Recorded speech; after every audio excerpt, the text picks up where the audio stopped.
Okay, so this is sort of a recitation video for my OChem 2 class, but I'm going to basically go over the chemistry of aldehydes and ketones, just what we've done so far, and what they need to know. So first we covered making aldehydes and ketones. So I'm going to start with making aldehydes. So aldehydes are kind of hard to make because if you have a primary alcohol and you oxidize it, sure, the initial step is to basically take one of these beta hydrogens and get rid of it and make it into an aldehyde and then have this be your oxygen. That would be the initial step. You basically get rid of this hydrogen and that hydrogen. But then this is much more easily oxidized, so it will very quickly, if you use some oxidizing agent, it will very quickly oxidize the rest of the way to a carboxylic acid, unless you use a weak oxidizing agent. So a weak oxidizing agent will stop right here. And basically the only one that we've really learned so far is PCC. We learned that in our chapter on oxidizing and reduction. So PCC is really the easiest way to oxidize to an aldehyde. And this is not meant to be comprehensive. This is just a review for my class of what we've been covering in this most recent chapter. So PCC is the weak oxidizing agent we know. And in case you see the reagents of PCC written out in any other way, PCC is actually, it stands for pyridinium chlorochromate, I believe. And so it has pyridine, which looks like this. It's looks like a benzene ring, but with a nitrogen in it. And it's positively charged. And then with a chromium compound, it's CrO3, I think, with a chlorine. So I think the structure looks like this.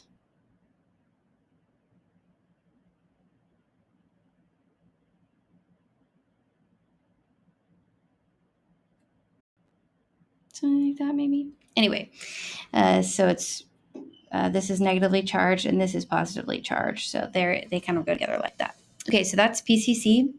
And then we can do this the other way. If you start with a carboxylic acid or an ester and you want to reduce it to an aldehyde, it's hard to stop at the aldehyde because basically you get rid of one of these bonds to oxygen and it becomes a bond to hydrogen.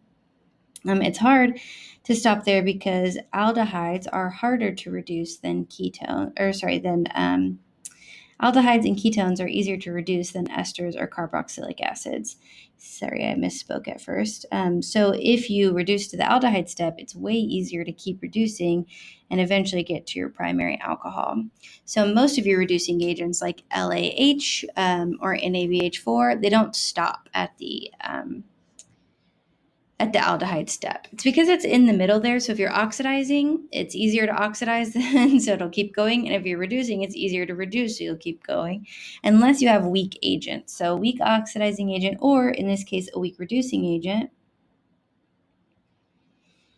And so we just learned a weak reducing agent of diol H. I can never remember what's capitalized on diol H or not, but it's diisobutyl aluminum hydride. So instead of, so isobutyl is a group that looks like this. You should have learned the common name for that back in OChem 1. So, I'm off the camera. Sorry. So instead of having like LAH, where that's a hydrogen, where you have aluminum with 4 hydrogens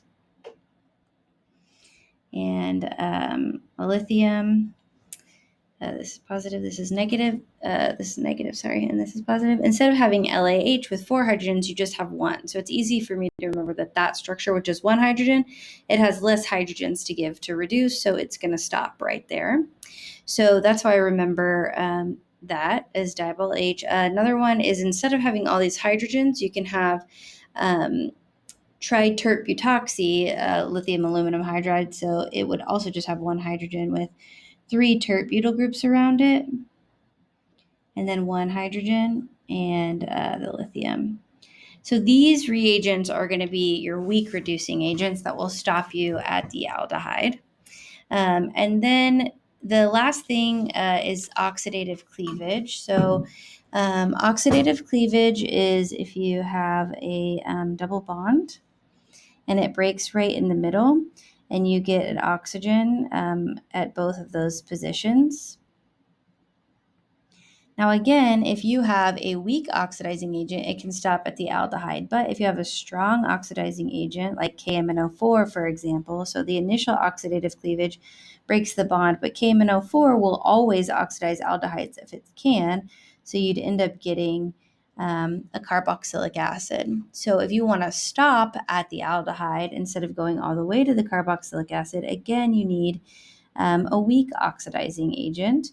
And O3 would be the weak oxidizing agent, and I believe it also has to be cold ozone and hot KMNO4. So ozone cold is weak enough that it will stop at the aldehyde and not continue on. So those are kind of your options for making aldehyde is one with reduction, but stopping with a weak reducing agent, stopping at the aldehyde, so diol H or triterbutoxy lithium aluminum hydride. Or you can do oxidizing, but with a weak oxidizing agent, so PCC is the best one we learned for that. Or you can do oxidative cleavage, but again with a weak oxidizing agent, so ozone is the one we learned for that, O3. Okay, and then to make ketones, we have kind of the same thing. If you have a secondary alcohol, any oxidizing agent will turn it into a ketone. So you can use PCC, but we also learned Jones reagent and KMNO4 because there's no more beta hydrogens here, right? So it can't keep going. And then you can also reduce. So if you have a ketone, and you do the opposite, you add hydrogens, you'd have a reducing agent of any LAH or NABH4 will be able to take this ketone into an alcohol. So you can make a ketone, and then that's a way to react it. So you can make it with oxidizing, but you can't make it with reduction, unlike with your aldehydes. And then you can also make it with oxidative cleavage, as long as there's no hydrogens, because if there's a hydrogen here, it'll make an aldehyde. So you can make it with oxidative cleavage. So that's another oxidation form to make that. But you can use ozone or you can use KMNO4 for this as long as there's no hydrogens here. And then another one that often is listed that I kind of feel like is a little bit of a cop-out because you kind of start with one, but if you have a Friedel-Crafts acylation, you end up with a ketone on your benzene ring. So those are some ways to make ketones and aldehydes. So that's an overview of what we've learned in this chapter for making ketones and aldehydes. And then for reacting them, obviously you can reduce them or oxidize them like we've already talked about, or to make alcohols or oxidize them to make carboxylic acids in the case of aldehydes. So we know how to do those, but I typically think of carbonyl carbons having two options. If it is a base catalyzed reaction, the nucleophile will attack here. This bond will break and you'll get an O minus and your nucleophile has bonded. Now, if you do that same thing and there's a good leaving group of some kind, so oftentimes that's ester or chlorine is a good leaving group in this case. You wouldn't consider it a good leaving group for like a typical SN1 or SN2 reaction, but off of carbonyl groups, that will work. So if you have that in a base catalyzed environment, you get the same thing, O minus with your nucleophile, but if there's that good leaving group, this will come back down and kick that out, and you get your carbonyl restored, and then your nucleophile can attack again. and you end up with O minus with your nucleophile. And if you add acid to either of these, they would become alcohols. So that is a base catalyzed. So sorry, I'll go ahead and draw that in. Acid. That is a base catalyzed reaction with a carbonyl compound of some kind. And if we add acid, it gets our alcohol. Those are base catalyzed, where we have a negative nucleophile and the acid is added later. But we also have acid catalyzed as an option. So if you have a ketone in acidic conditions with some kind of weak nucleophile, so that one's not going to be negatively charged typically, it's going to be neutral. First thing that would happen is your ketone would protonate. So you'd get this ketonium ion, and that is in resonance with this alcohol structure where there's a positive charge right here. So that makes the positive charge on the carbonyl carbon even more attractive to a nucleophile, which it needs for a weak nucleophile. So then your weak nucleophile can attack right there, and you will end up with your alcohol on the top, and then on the bottom your nucleophile, and typically that's positively charged. Usually it's going to be like alcohol with a hydrogen or something that we would deprotonate. So that's sort of the first step in one of your reactions. Either you have acid catalyzed or you have a base catalyzed, and you end up with this kind of structure. Now, a lot of times after this is oftentimes protonated, and it gets deprotonated, and you'll get like a hemiacetal, hemiketal. You could get a hemiaminal, things like that, where depending on what your nucleophile is, or you can get a proton added on here. This will restore, and it'll keep going to make an acetal or a ketal or an imine, all kinds of things. So these are sort of our basic reactions. That's just a review of what we've done so far in this chapter for my class that I think will set us up better to answer the questions from recitation. So, and I will say some of the nucleophiles we're going by is by the atom. So hydrogen nucleophiles like LAH, we've seen that attack in the base catalyzed way. And Grignard reagents we've seen attack in the base catalyzed way. Oxygen nucleophiles we just started with, typically those are acid catalyzed. And then sulfur nucleophiles act just like that, and they're also acid catalyzed. So these two are very similar. And we just started on nucleophiles, which typically the nucleophile attacks first and then the acid comes. So it's more like a base catalyzed style. Okay, so this is what we've gone over so far for my class. So I told them that I would do the recitation questions. So the first question is a ester reacting with NABH4, and what is the product? So typically, just to go back over our reducing agents, we have esters and carboxylic acids.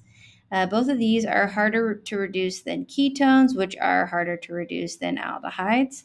And LAH can reduce all of these because it's a strong reducing agent, but NABH4 is a weak reducing agent, so it actually can only reduce ketones and aldehydes. It can't do all of them. It can only do the less reactive or more reactive ones.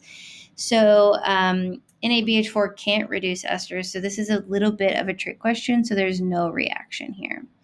Now, if we were doing LAH instead of NABH4, the H minus would attack and come up, and we would get O minus, OR, and then H down here. This carbonyl would restore, and it would kick out our ether group, and we would get an aldehyde, and then the aldehyde would be further reduced to get O minus and then 2 hydrogens, and we'd have to add acid to turn that into an alcohol. So if we had LAH, this would be the final product. It would be an alcohol, but LAH and acid. But in this case, it's no reaction because we used NABH4. Okay, the next question is, what reagents will produce these products? And so there's two reagents that will give you two alcohols, diol, across an alkene. You should have learned this like in your chapter on alcohols and ethers, chapter 4, not sorry, 4, chapter 11, I think. Could have been OChem 1, but maybe OChem 2. So one is osmium oxide, which has really good results, but is actually toxic. So it's not used as often. And the other is KMNO4, but in cold conditions, because KMNO4 is like so reactive. It's trying to just react with everything. It's just going to like mess your crap up, So it will give side products as well, especially if you don't have it in cold enough conditions. But if you have KMNO4 cold, it will do sort of a gentle oxidation. It'll break one double bond, one of the two bonds, and add alcohol on either side. But we just talked about oxidative cleavage. So there's two ways that we can do oxidative cleavage. One is ozone in cold conditions, and the other is KMNO4 in hot conditions. So KMNO4 in hot conditions, I guess we talked about how ozone is a way to make aldehydes because it's too weak to actually turn these hydrogens right here into carboxylic acid. So if we used ozone, what we would get is two aldehydes, but that's not what we have here. What we have is two carboxylic acids. So the only thing then that makes sense is KMNO4 hot. So hot KMNO4 will form this reaction. So I like to say, one of my PLT leaders recently said this to me. I thought it was funny, which is cold beer and hot cleavage, because cold beer, alcohol, and hot cleavage, it cleaves your double bond. So if that helps you remember it, even though it's a little not the most appropriate, more power to you. Okay. The next question, question 3, I'm going to draw on the next page is, I'll draw right here, is butanol with PCC, and as your first step, and your second step is CH3OH in acidic conditions. So PCC, we just talked about what PCC does to primary alcohols. It's sort of a weak oxidizing agent, so it will stop at the aldehyde, and it'll give you an aldehyde. So that's the first step, PCC, done. The next step, if we put a carbonyl compound in acid, the very first thing that happens is it protonates. So that's the same no matter what, is we get a protonated ketone. And so now this is positively charged. And so this nucleophile now, a nucleophile can now attack right there. And so just like I drew with our generalized mechanism of in acidic conditions, the first thing that happens is the nucleophile will then attack, and this bond will break, and you get a alcohol here. I'm going to go ahead and actually draw this bond in. An OH here, a hydrogen still here, and then our oxygen, which is bonded to a hydrogen and is CH3. I'll actually use a different color. So this alcohol came from right here. So that's how we get our alcohol, but this is positively charged because of formal charge. And if you're not sure how to calculate formal charge, I just posted a video about it on my channel a few days ago. So you can go check that out. It'll be just before this one in the, what is that called? In the chronological sorting of it. Okay, so the next step that will happen is technically this will get deprotonated, and you get a hemiacetal. That means half acetal. So CH3O, and then you still have your hydrogen here.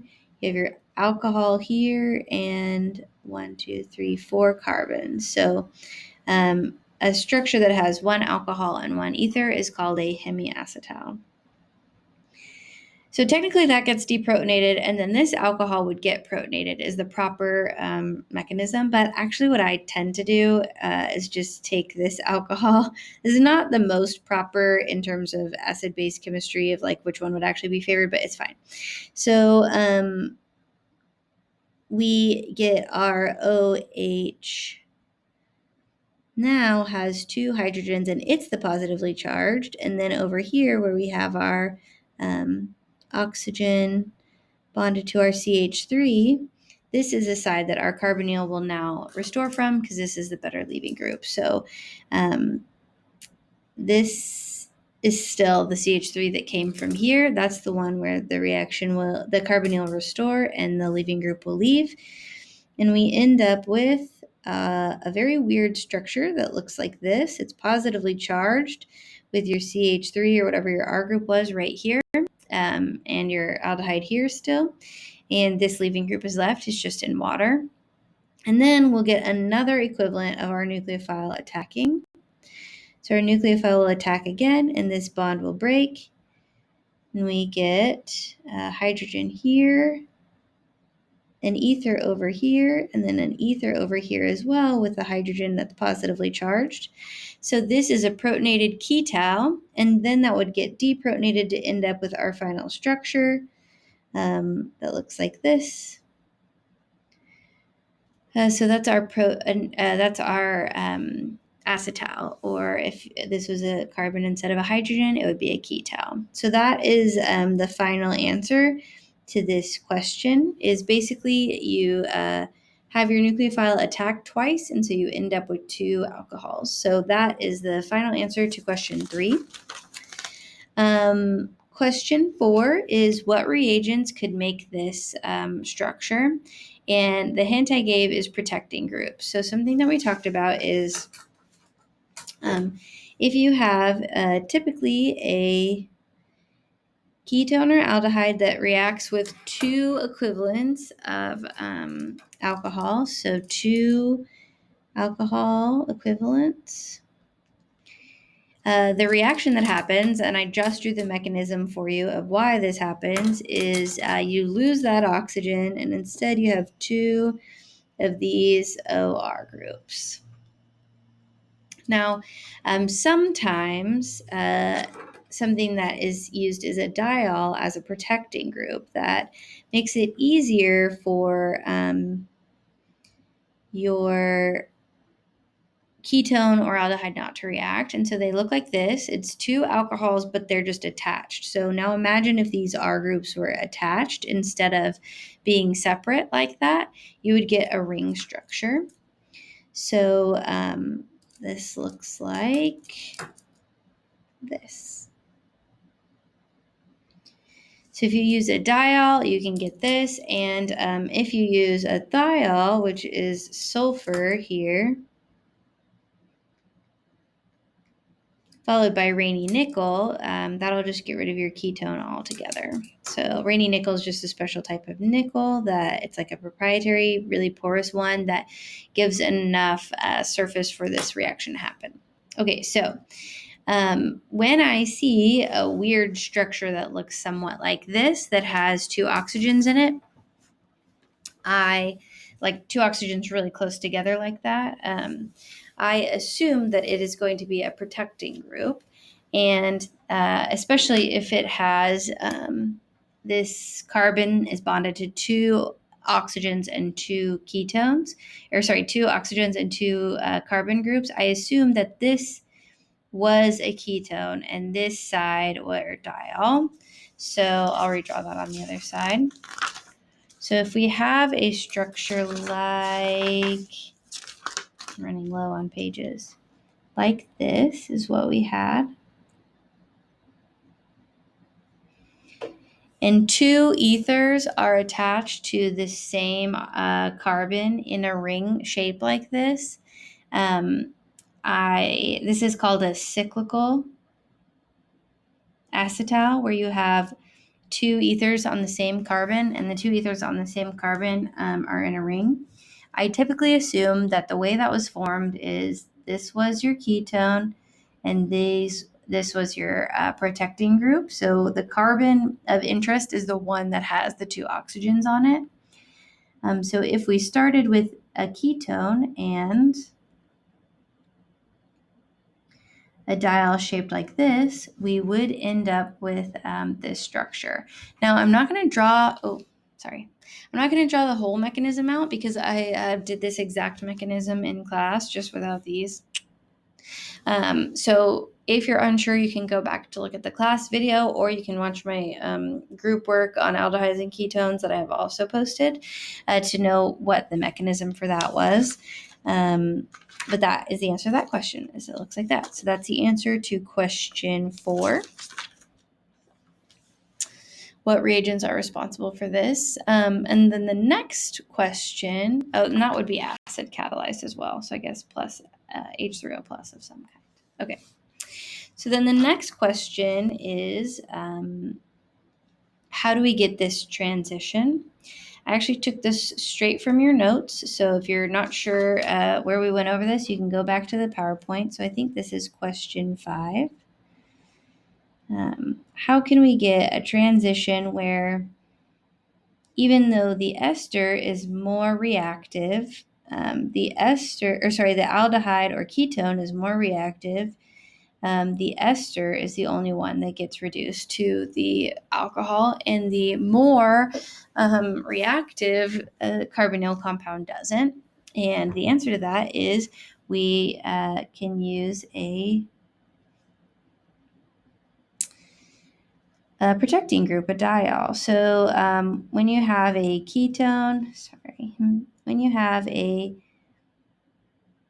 ketone and an ester together, the first one that will protonate and react is the ketone. So if you do one equivalent of this, you'll get first your protonated ketone.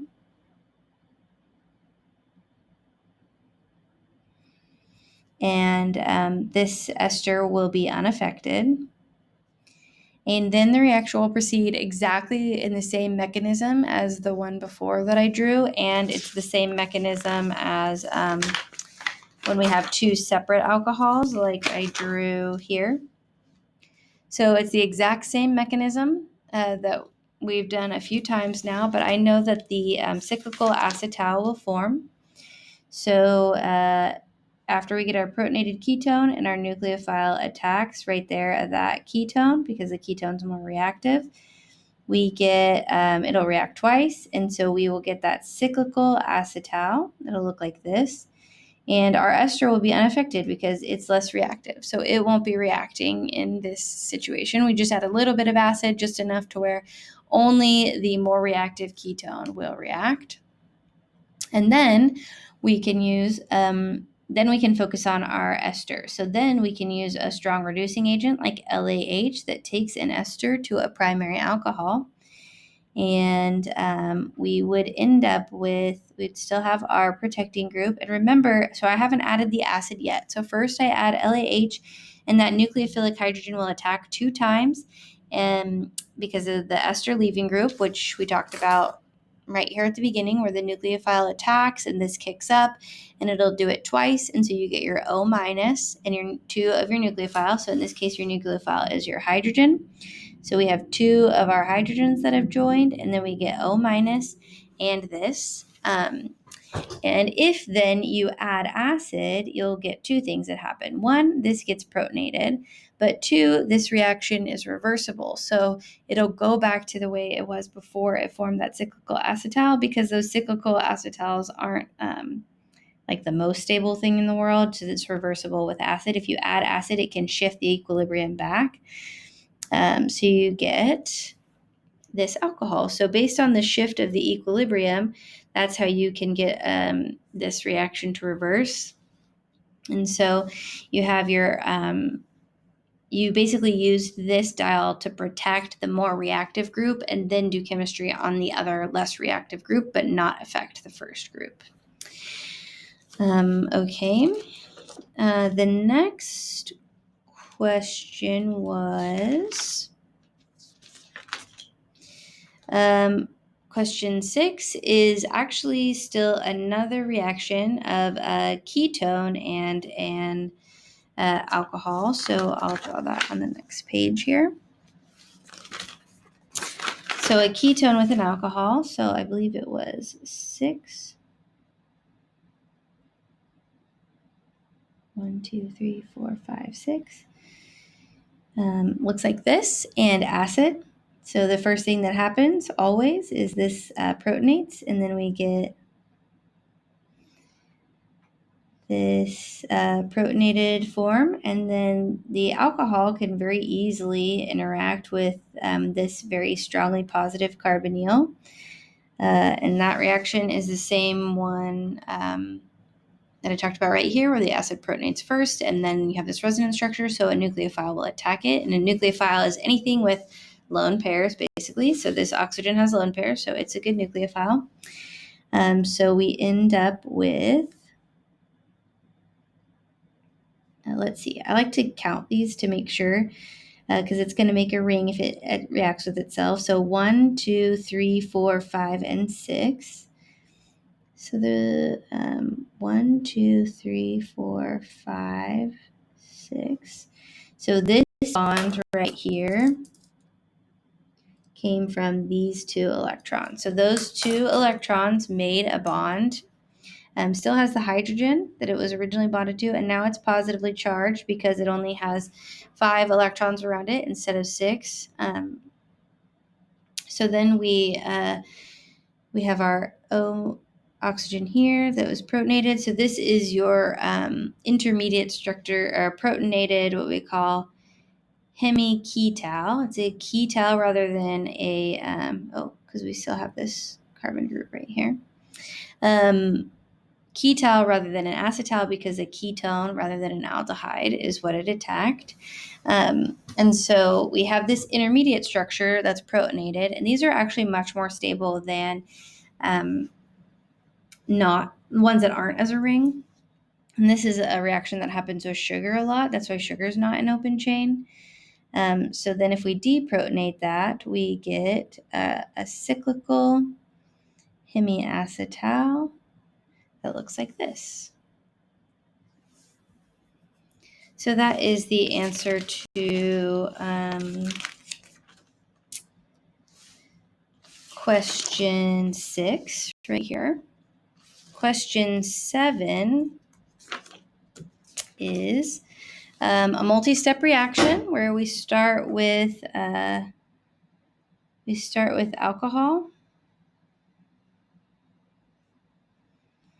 and we use Jones reagent. So Jones reagent is an oxidizing agent, so that'll make it into a ketone. And then we use a thiol instead of a diol, but it basically ends up with the same thing. So I won't draw the mechanism here because it's the same one that I've drawn a few times now, but basically we get each of the sulfurs added on. If you want to see me draw the mechanism for this, I did this exact mechanism at the beginning of class or maybe towards the middle of class actually, on Friday, even with the sulfur. So you can go look at our class time where I go over this step by step as a class. And so we get and it's also the same mechanism as this here, basically, just with these 2 carbon groups attached. So we get our cyclical, what is this called? Thioacetal, I believe, or thioketal. And then if you use Raney nickel, that was something we talked about at the very beginning, but basically it just gets rid of that carbonyl group. We talked about that right here. So it makes the intermediate that looks like this, but with sulfurs, and then the Raney nickel basically gets rid of those oxygen or those sulfurs altogether, and you end up just with a cyclohexane. So that is the answer to number 7. And then number 8 is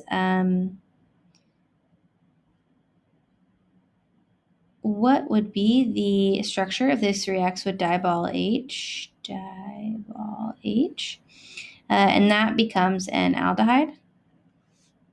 And I was going to draw, for this is a recitation question, I was going to say with dibol H and then give a bonus point if you could draw the structure of dibol H. So those are all the questions I had prepared for you for recitation on Friday. So hopefully that was helpful to you in learning how to apply the things that we learned about in class and in preparing for your quiz next week, which will be based on this.